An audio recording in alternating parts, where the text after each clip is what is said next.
Great Wednesday. This is the King Connections podcast. I'm your host, King, and I'm honored and privileged to have as my guest on today's show, Joseph Gabriel. How you doing today, Joseph? Doing great. How are you doing? Doing great. Uh, One of the things I like to begin the conversation on the show with is to ask you, what's your spiritual energy number? And what I mean by that is, you know, a number from 0 to 10, zero being life sucks to 10 being life is awesome. And so, where would you say you fit in that? I would say that I fluctuate around probably the number 8. Okay, okay, that's a great answer. That's a great answer. And the reason I asked that question, I came across that when I used to do my lectures and my classes, I would always, and even in meetings, I ask that question because I realized if I get a lot of people who say I'm a 2 or I'm a 3 because of whatever is happening in their life, then the meeting's not going to go well. They're going to be very negative. They're going to be adversarial. And so I just kind of, it helps me if I know folks at least 7 or better, we're going to have a great connection and have a great conversation. So that's my intention today. So thank you for being an 8. I appreciate that. So now, as we begin to go through the process, my first question, which is always my favorite question because I think it sets the context of the show, is what do you see as your purpose in life? That's a great question, and I have two answers. The observation is that there's an external and an internal purpose that we can have, and most people relate to the external purpose uh, primarily. Uh, I would say that the internal purpose, though, is probably more important for people who are conscious. Yes, And my internal purpose is to recognize and remain aware of my true self hmm. and exist as a conscious, enlightened being. Yes, And if I can do that, everything else will flow from that. absolutely, absolutely. And the external purpose can be anything that is occurring at the time. These take the form of goals that come in and go out, that are offered as opportunities from time to time. But in general, I would say that lacking any other external goal, mine would be to uh, do what I can to further the advancement of consciousness in others. Love that answer. Love that answer. And speaking of which, that's an excellent segue into the next question. How would you define a conscious leader? Well, it's a bit different than I would define consciousness in general. The conscious leader is someone who understands why they behave the way they do.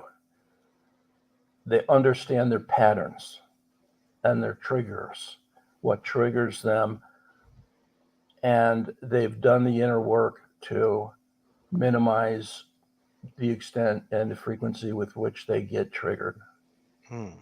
Uh, Secondly, they understand how others then behave and act, and they can be compassionate when those people can react negatively, behave negatively. And thirdly, as a leader, they must understand what motivates their employees to perform within the organization, the culture that they create, and other factors that people react positively to. Excellent, excellent. Now, what would you say, what are you most grateful for in your life? I have to say that I'm grateful for a transformational event that occurred when I was 27 years old. I had been chronically depressed and anxious for 4 years. And 4 years into that, I was just suddenly and instantly transformed. Uh, and it was just a sudden change that it felt like there was a bolt of lightning that hit me, and it was electric force, and it removed all the depression, all the anxiety, and Mm, replaced it with just a state of well-being and joy and peace. mm. And that was a very high state that lasted for about 6 weeks, and then kind of dissolved off into a fairly normal state after that. But it gave me a glimpse of my true awakened state, what that would look like. So did that help put you in the context of becoming a servant leader or put you on that pathway towards that, would Yes, you say? definitely, definitely. Everything became simpler. I was much more attracted to interactions with people at the time instead of doing for getting tasks done. So, yeah, it was more people centric. Okay. Now I know that you actually do work for an organization called Right Hand Man. Yeah. And can you share with me what's the mission of the Right Hand Man? Well, I mean, that's the way I put it. I describe myself as the right hand man. I'm here to serve in whatever capacity and way can best serve the founders of the organization itself. I do whatever it takes. And it requires me to be flexible and resourceful and creative and present. Hmm. And if I can bring those characteristics, my conscious awareness and presence, to whatever it is that I do, then it'll go well. Hmm.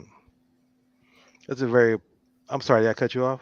No, I was thinking about maybe adding something to it, but I'm good. Okay. Well, that's a very positive way of looking at things. And I'm always curious to know what makes a person choose to be positive. Because on a daily basis, we make choices. We make over 1,000 choices, more than that on a daily basis, and a lot of those choices, life comes at us from a variety of different angles, right? And we can choose to be negative or react negatively to some of those things that life throws at us. I always wrestle with my goal is always to choose to be positive regardless of the situation. Not always am I able to do that, but that's my quest. That's my goal. And I'm always curious to see what other folks do to kind of keep themselves on a positive track. Because I think to be a conscious leader, you have to have a positive state of mind if you're going to implement conscious work. Oh, absolutely. How else are we going to grow? The Exactly. only way towards growth is to remain positive, to try to understand what we can learn from any kind of a situation we perceive as negative, anything that we perceive as a setback. These things are always been presented to us as opportunities so that we can see the contrast and understand potentially some kind of lesson in there, some kind of way to reframe what's occurred and learn from it. Absolutely. Absolutely. So, with that being said, I know you created an organization called Conscious Business Solutions. And so, my question would be what inspired you to create that organization and kind of what do you do within Conscious Business Solutions as well? Well, what inspired me initially was attending a series of 9-day courses. It was called the Avatar Course, and it was Mhm. sponsored by an organization called Stars Edge. And what they do is they provide a framework for us to explore our beliefs that we may be aware of and some that we're not aware of, what they call transparent beliefs. But at any rate, I had during that whole experience, I re-experienced my true self, who I had seen myself as when I was much younger. I could look up at the sky through the leaves of the palm trees down there in Florida, and Mhm. I could experience the same kind of joy that I experienced when I was in my early 20s and out with friends and in the forest preserves and stuff like that. I could experience that type of joy. I could recognize the benefits and the power of bringing an alternate conscious-centered approach to managing and leading a business. And so that experience at those series of courses, that was the catalyst that inspired me to create this idea for uh, some service to businesses in the form of consciousness, employing consciousness as a tool, let's say, but as really as the primary way to manage and lead the organization. Hmm. Hmm.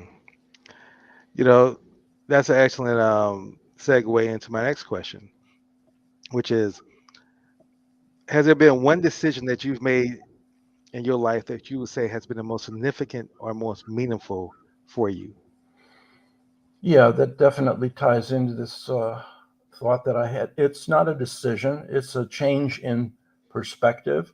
Mm, Uh, we're indoctrinated with so many beliefs and sayings in our culture, things that, work is hard, that sayings like winning isn't everything, it's the only thing, and make it happen, no pain, no gain, give it 110%, whatever that is, because there is no such thing. But anyway, these things I just find those very unhelpful, uh, that they're really wrong-minded.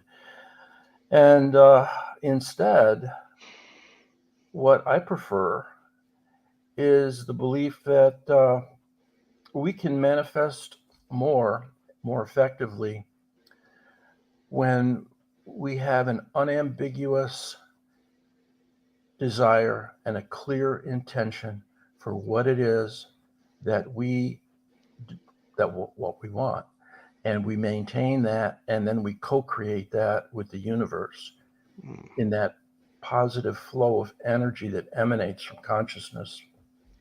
mm. I love that. I love that you said that positive flow of energy that emulates from consciousness, because I'm a person who understands, as Einstein teaches us, that energy is everything and everything is energy. And I look to connect with people who I believe are vibrating at the same frequency I'm vibrating at, because Yeah, I believe that if we're able to connect there, then I believe that's where miracles can happen. And, yeah, and with that being said, I've defined that there are uh, 8 characteristics that I define as a conscious leader. And those 8 characteristics, um, I kind of hold myself to, not to say I exhibit all of them all the time, but again, they're my true north. They're what I strive to be, and what I work towards. And I want to share those 8 with you. And I kind of want to hear your thoughts on what characteristics you might look for in building new connections. So I look for some of those characteristics in each relationship that I build. And those 8 characteristics are: number one, I want to be someone who is principle centered, value driven. Number two, um, I also want to be someone who is action oriented, results focused, growth minded, servant leader, accountability acceptor, and then I want to have a grateful spirit.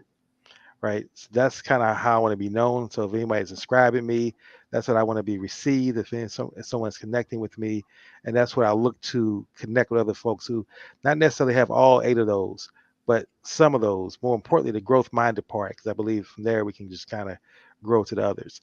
So I'm curious to know that you have any kind of characteristics you look for before you make a connection with someone. I have to say that I haven't given it that type of thought. You apparently have, and that's quite impressive. And Thank you. I like the grateful part especially. Uh, we talked about positivity, we talked about growth, and you add the grateful element into that, and you've got a powerful combination. So, uh, what I look for, I guess I'm not looking for a characteristic in the individual. It's if something occurs synchronistically. In other Mm, words, here's a person that's appearing to me unexpectedly, who I discover in some way can help further my progress in achieving this goal with this thing that I'm interested right now in, Mm. and here they come along, and it's totally synchronistic, and I just accept it and say yes, and see what unfolds from there. Okay. Okay. Now, you do work in the prisons, if I'm correct, as a counselor, a mentor to talk to men who are dealing with those kind of issues. Not in the prison aspects, but I lead a men's group, and I do mentor people in our program at Journey's Dream called Optimal Being. Mm. So I do have a coaching role. And in that coaching role, what would you say is what brings you the most fulfillment in that role? It's the interaction, it's the communication, the experience of interacting, but it starts with me with deep listening. Mm. I have to be fully present, understand what's being said, not anticipate what's going to be said in response, and just that interaction that can be so brilliant and fruitful and enjoyable. I love how you phrase that. You said it starts with you with deep listening. And I think that's such a very important skill, number one, to have. We're not taught that. I think we have to learn how to listen deeply. One of my favorite books that I look at as I treat it as a Bible, as a reference guide. It's not a book I've read and just put down. And that's the Seven Habits of Highly Effective People by Stephen R. Covey. And he talks about one of those habits is seek first to understand, then to be understood, which applies to that deep listening. And within that context, I've worked on listening deeply, on seeking first to understand, because I look at myself as a problem solver, as a strategic thinking partner of someone that can help them strategize and build systems around what their purpose and what their business mission is, as long as it's an conscious or has a higher purpose objective. And in doing that, I realized that that listening skill is critical, you know, and to get ego out of my way so I'm not just sit there the whole time being quiet and preparing my thought to what they're going to say or preparing my statement to what they're saying, but actually listening and paying attention and then being able to repeat back. So when you say deep listening, I truly resonated with that. And I just really wanted to kind of expand on that a little bit more. It's And so critical. it is. And I think that for me, I like to build relationships with folks who are listeners because I'm a listener. I like to, have connections to folks who are listeners. And with that being said, my company being King Connections, I'm constantly always looking to connect with specifically conscious leaders, folks who have that higher purpose and things of nature. So with that being said, what would be a great connection for you?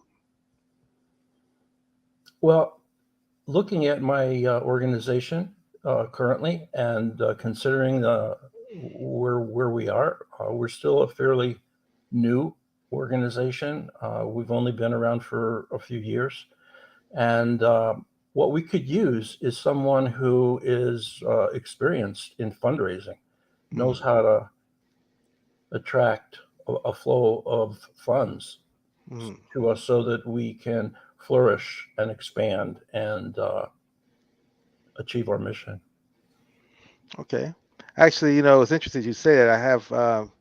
I've met several folks who actually do help fundraise, and what I've learned is that I may not know someone directly, but I definitely know someone indirectly. It's definitely someone I can go out here and talk to within my network and put their feelers out and get their referral.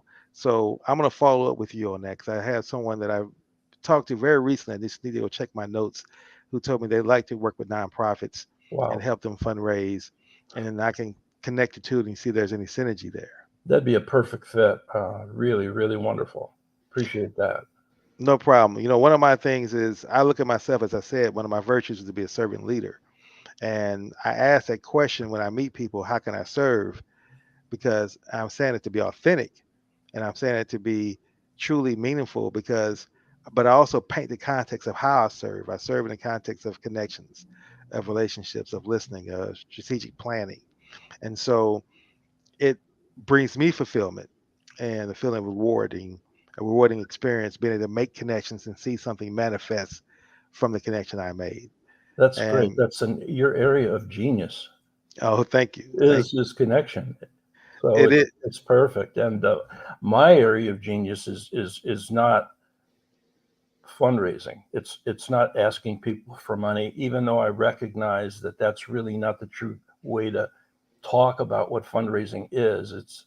But there's still some sort of a negative that needs to be healed within my mind someplace. Uh, but we need someone whose genius is in bringing in that type of financial abundance. absolutely, absolutely. I'm definitely going to do my part. And so, my next question would be: of all the things you've accomplished in your life, what would you say has been the most rewarding for you? Hmm. That's a bit tough because I've achieved a lot of things that are rewarding.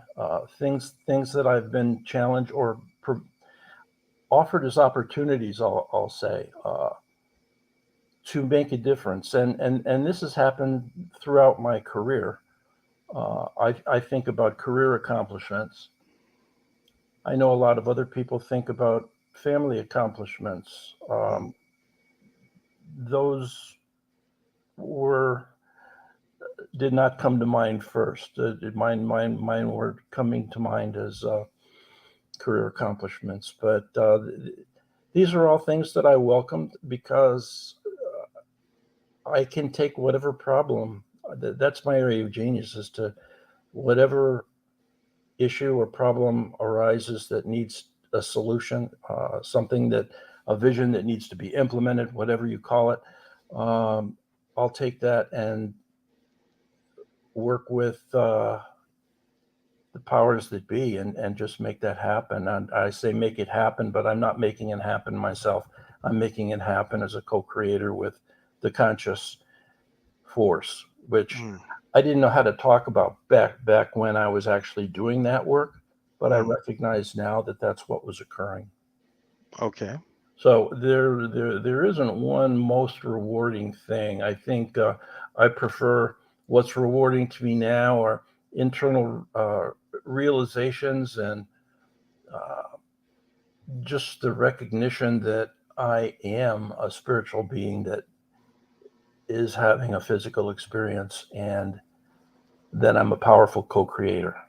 Wow. Those are the things that that are rewarding to me. Those recognitions. You know, one of the rewarding things that happen to me on a daily basis is getting an opportunity to connect and have conversations like this with different conscious leaders. Because it's one thing to read someone's LinkedIn bio, right? And the bio is like a resume. We can put whatever we want to sound good. We can hire someone to write it, and not even live that. But when you actually can have a conversation like this, where I can actually look at you and I can actually feel your energy and I can actually hear your responses to certain questions, I see the consciousness. I feel the consciousness in you. And I'm not saying that I'm in a position to judge folks from it. It's just that in this space, I know folks who are authentic and I know folks who are sincere and folks who are truly passionate about making a difference in the world and being servant leaders. And I see that from you. So that's a rewarding experience when I get the kind of answers that you're giving that lets me know that you're a person that truly lives it and not someone who just theoretically saw an opportunity to say, let me take this title of conscious and put it on my business and hope I get more clients from that. But I see that you're a person who actually exhibits consciousness in your daily life. So, Well, you can see that because we're all connected, and there are senses that go beyond the physical senses that we have, and you're employing that sense hmm. to see what you're seeing. Well, thank you. Thank you. Now, I asked you earlier, I alluded to earlier in the conversation about having a positive state of mind. And I know that for me, one of the rituals that I do to keep myself in that positive state of mind is I wake up and the first thing I do is I go through my gratitude moment. I list all the things I'm grateful for. And I'm grateful for, most importantly, I would say, the simple things that I think that most people take for granted. and I used to take for granted. And that's the ability to see, hear, think, have sound mind, speak, right? I'm grateful for those first and foremost. Then shelter and food and all those other things. Because to me, I realize that if I have this big proposal I have and a possibility of getting this big client or bringing in a serious financial transaction for my business, and that's my dominating thought, working on that all week or finishing a book or whatever that may be. And I think that's the most important thing. But I say if I wake up and I can't see, that trumps everything. If I can't hear, that's going to trump anything I'm dealing with. So that's always the foundation for me because then it sets my mindset that I'm going to be grateful for everything else that happens in my life, both what may seem negative from a situation, but may turn out to be positive because it's a lesson in that. But it sets my frame, and That's great. it's a long way of me asking you this question, which is, what morning rituals do you have to kind of keep you in a positive state of mind? Well, my morning ritual consists of I get started with my breakfast, but I prepare my breakfast and I bring it to the place on my couch, which is kind of I reserve that for my morning routine. And what I do is I have I have changed it up recently. So, but I'll tell you what it used to be, and it still is in large part. I turn on Pandora on the TV, and I have the nice Sanskrit chants and uh, nice music that goes on in the background while I'm reading an inspirational book and Hmm. having my breakfast. And I'm reading this book in a very in a very conscious way, which is to say, letting the thoughts become absorbed. If I'm just reading, I'll go back until I get the experience that this thought is being absorbed, Hmm. and then I'll do that for maybe 20 minutes, and then I'll meditate for 20 minutes. Hmm. So it's the inspirational book, the music, the meditation, and sometimes I will journal after that if I'm inspired, Hmm. just to write some kind of journal entries. But it's important to get your day started out in a positive way. And I love that you don't take anything for granted. That you have your uh, ability, your eyes, your ears, your senses are intact, and you don't, I mean, that's that gratitude. That's great. So yeah, I try to incorporate certain attitudes within that ritual, and gratitude is certainly one of them. Excellent. Excellent. You mentioned books. And that's an excellent segue to my next question. I like to ask because I believe you can learn a lot about a person, not from a judgment standpoint, but just understanding how they think and how they function based on what books they like and what books they've read or what books they are currently reading. So, what books would you recommend to our listening audience that you've read that you feel these can be some foundational paradigm shifting books, or just books that you just love and just want to share? Well, let me start out with the more foundational books, the ones that people will have heard of, I'm sure. A New Earth by Eckhart Tolle is a very good foundational book, and I'm really reading it, actually re-listening to it now. That's one of the things I've changed my morning ritual up. Instead of reading, I'm listening to him with his audio book, Hmm. The New Earth, and it's very impactful. Uh, there are a few more foundational books. The Four Agreements by Don Miguel Ruiz is very good. One of my Uh, favorites. there's a lesser known book called The Surrender Experiment by Michael Singer, which is a real Hmm. eye opener if you haven't come across that one. And there's Hmm. one by Deepak Chopra called Spiritual Solutions that I find is very helpful. But the one that's my go-to these days, if I had one book that I'd bring to a desert island, right, Yes. it would be The Way of Mastery. It's a more esoteric book. It's not by anyone that you know. It's a channeled material, as some of these Other books are like the Course in Miracles and some other books like that. But this Way of Mastery is channeled. It's published by an organization called Shanti Christo Foundation, Mm. and it's just brilliant. So uh, it's got so many insights and so many truths that I don't highlight it. I've earmarked it, with different post-it, like little post-its, to earmark the pages. So Okay. yeah, they're it's amazing, the Way of Mastery. Excellent. Excellent choices. You named two of the books that are my favorite books that I read. Again, I use those as my living guidance. I call them. Uh, Seven Habits. I mean, you mentioned the Four Agreements, and again, Deepak Chopra, the Spiritual Solution. So love those two books. Now I'll look up the other books you suggested as well. And so my last question is, I would say one of my favorite questions to ask, and that is, what would be a king connection for you? And the way I define a king connection is not a play on my name or my company. I've come up with a term of someone who I believe is, because of their financial success, their influence, their social capital, and just their presence of being someone that I admire. I call that person a king connection, because if you were to be able to connect with that person and they add you to their inner circle, that can significantly change your life, transform your business exponentially, because of who they are and their social capital. They're able to connect you with individuals. So, example for me is Magic Johnson. That's someone who I admire. Um, his life, his struggles, his things he's accomplished. Every time I see him, he always has this big, huge smile. People love him in the context for that. And then, more importantly, as a real estate investor and developer, I can learn from him as mentor, coach, advisor. So, there's so many ways that he can be instrumental in my life. And my goal is to make connections on a daily basis so I actually connect with Magic Johnson. you Mm-hmm. know but I don't want to connect with him as a fan where he's here and I'm here. I want to connect with him when he sees value in me as well. So it's a path, a process I have doing that. So with all that being said, my question would be for you: who would you say would be a great king connection for you? Okay.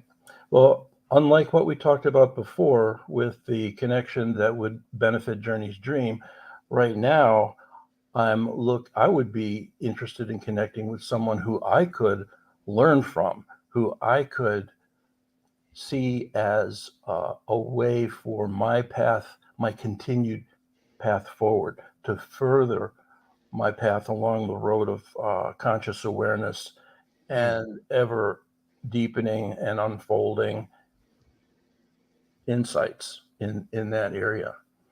So,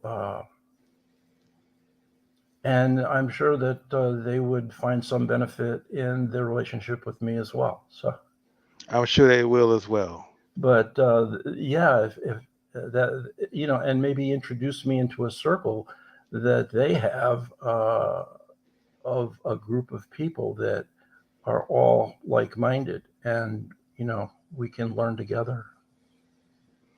Excellent, excellent. Well, as we close out today's show, I want to give you the opportunity to share any closing thoughts that you might, profound pieces of wisdom or just anything that you have on your heart, your spirit. And then, of course, any contact information you want to share, the folks can get in touch with you who resonate with you as well.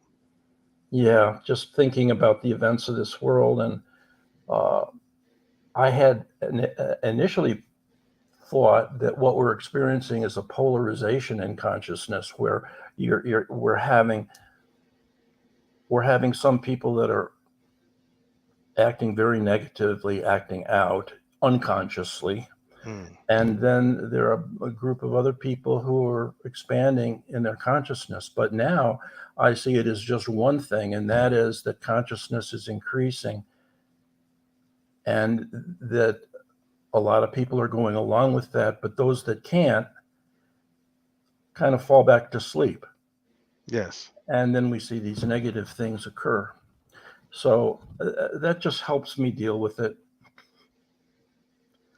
understanding a process, a larger a larger process, something bigger than I am. Absolutely. Absolutely. So what's your contact information you like for folks to be able to get in contact with you? Oh, I can be contacted at let me provide my work email. It's Joseph at journeysdream.org. That's the plural for the word journey, journeysdream.org. And my phone number is 773-495-1474. Okay. So feel free to text me. I don't typically answer numbers that are not in my address book, so text me first. There you go. And Joseph, again, I want to thank you for your investment of time and energy in today's show. It's been a wonderful conversation with you. And like I said, I'm definitely going to do my part to help you to make the connection you want with the donor and explore the possible kin connection for you as well. That's great. Thank you so much. And Been a thank you for your pleasure. time. It's been a pleasure. You have a remaining blessed part of your, I'm sorry, have a blessed remaining part of your day. Thank you. Thank you. You too. Bye.